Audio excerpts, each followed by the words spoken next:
Bonjour et bienvenue en Dombes, plus précisément à l'étang Chapelier. Nous sommes bien à Versailleux. Ce territoire mystérieux situé entre la Bresse et la région lyonnaise n'a pas toujours été cette mosaïque d'eau. Au Moyen-Âge, les terres étaient marécageuses, inhospitalières, impropres à l'agriculture. Dès le XIIIe siècle, moines et seigneurs creusent les premiers étangs. Ils érigent de petites digues de terre, aménagent des fossés, des systèmes de vannes. Ils apprennent à gérer cette eau si abondante. Mais vous allez me dire pourquoi faire ? Pour nourrir la population.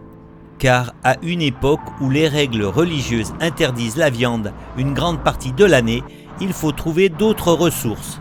Le poisson devient essentiel.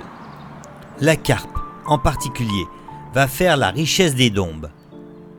Élevée pendant plusieurs mois dans ces vastes bassins, elle sera pêchée à l'automne lors des grandes pêches collectives qui sont encore aujourd'hui de véritables fêtes villageoises. Alors DroneSpot autorise un vol ici, alors le moustique s'envole pour une petite reconnaissance. Parlons du cycle des étangs. Les étangs vivent au rythme des saisons. Au printemps, on les remplit d'eau. La vie s'y installe peu à peu. Algues, petits crustacés, insectes aquatiques, puis les poissons qu'on introduit. Tout l'été, l'étang est un monde grouillant, foisonnant de vie. Puis vient l'automne et avec lui le grand moment de la pêche. On vide l'étang, on récolte les carpes, les brochets, les tanches, les cendres. Quand l'hiver arrive, le fond de l'étang repose à nu, parfois gelé, attendant la prochaine saison. C'est un cycle perpétuel, une danse lente entre l'eau et la terre. Mais ces étangs créés par l'homme sont aussi devenus presque malgré lui de véritables sanctuaires pour la biodiversité. Les Dombes sont aujourd'hui un paradis pour les oiseaux. Les grands échassiers comme les hérons cendrés, les aigrettes blanches et les spatules viennent s'y nourrir. Sans oublier des centaines de canards, de sarcelles et de foulques y trouvent refuge. Au printemps et en automne, c'est une halte indispensable pour les oiseaux migrateurs qui parcourent des milliers de kilomètres et viennent ici se reposer. Sous la surface de l'eau, c'est un monde invisible qui s'agite. Insectes aquatiques, grenouilles, libellules, poissons de toute taille. Et sur les berges, les roselières bruissent de vie. On y entend des chants d'oiseaux, on y devine des petits mammifères furtifs.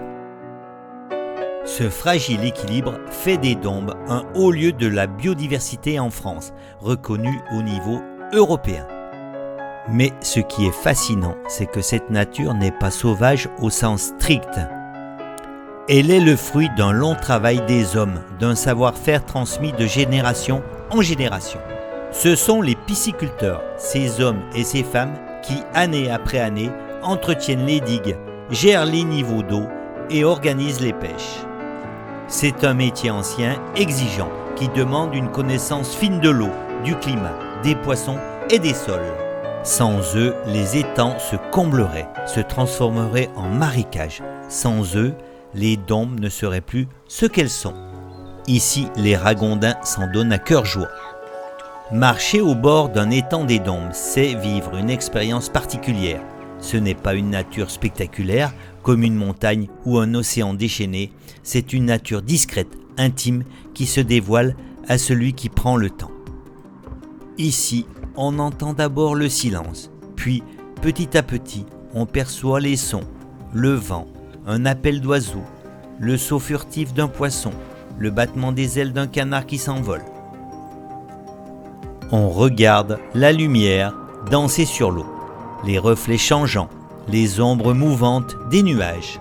Et puis là, une cabane d'observation.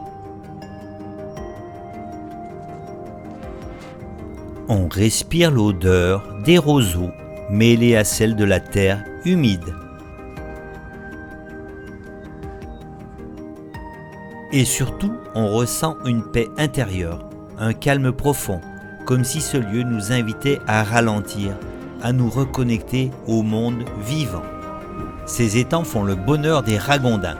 Ils aiment les milieux humides, rivières, étangs, fossés, marais. La région des Dombes, avec ses milliers d'étangs, est un véritable paradis pour eux. Tel une torpille, ce ragondin fonce vers les berges. Ce sont des herbivores. Ils se nourrissent de plantes aquatiques, de roseaux, de racines et parfois de cultures agricoles proches de l'eau. Ils peuvent faire pas mal de dégâts dans les champs de maïs ou sur les jeunes pousses.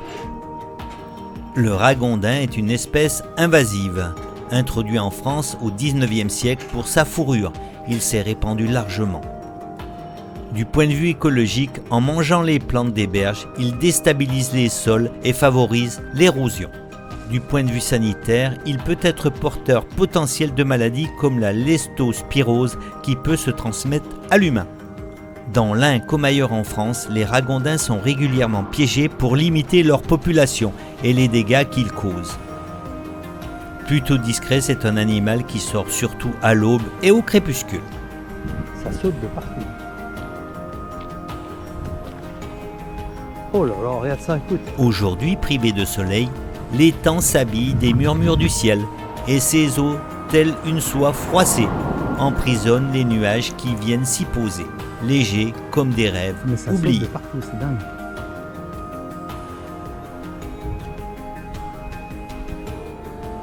Les Dombes, une invitation à la découverte.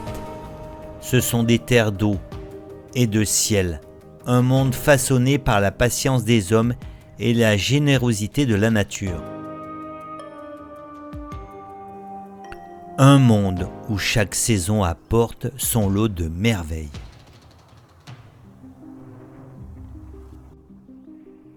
Alors, si un jour vous passez par là, prenez le temps. Arrêtez-vous au bord d'un étang, regardez et écoutez.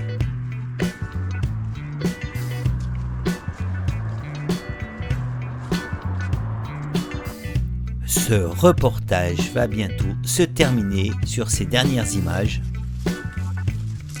Et si vous vous connectez avec ce monde, la nature et l'histoire se mêlent pour vous offrir l'un des plus beaux visages de la France. On se quitte sur ces dernières images. Merci d'avoir partagé ce moment avec nous au cœur des Dombes. Quant à nous, on vous dit à très vite dans une prochaine vidéo.